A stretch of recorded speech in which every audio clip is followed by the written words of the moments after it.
Investigators confirmed Tuesday that a gunman in Sunday's attack on a church in Michigan had a history of hostility toward the Mormon faith, adding weight to the belief that this was a targeted attack.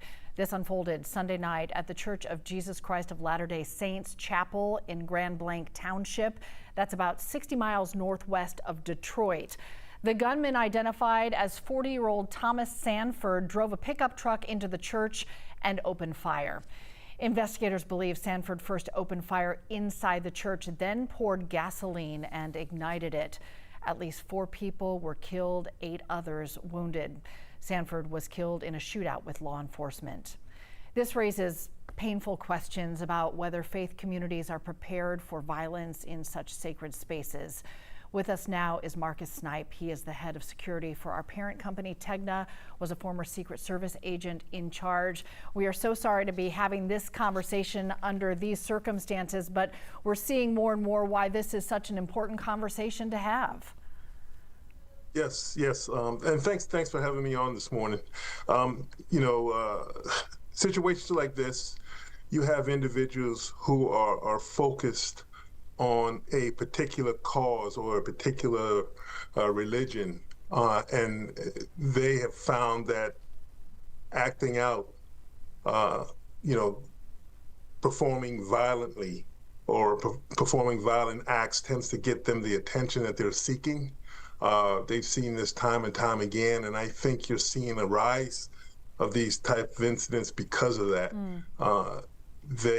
These individuals, these subjects see that, hey, I could really showcase my cause if I do something dramatic.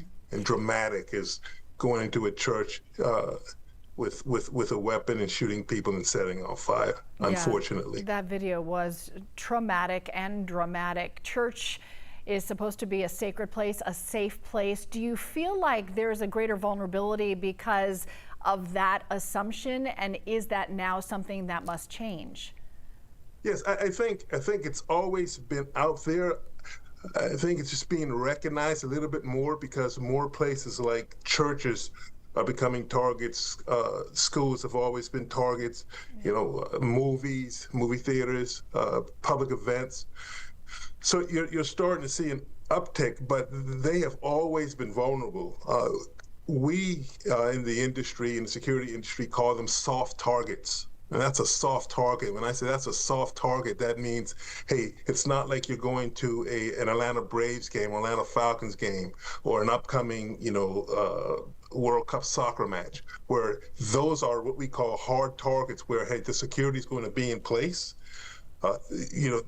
Any individual that's thinking about breaching those targets are going to be met with fierce security and robust security. Whereas a soft target, like a church, they don't have that security apparatus. A movie theater, malls, restaurants, they don't have a robust security infrastructure where you have, security guards, or you have security intelligence, and you have police officers outside, or you have a visual presence of security.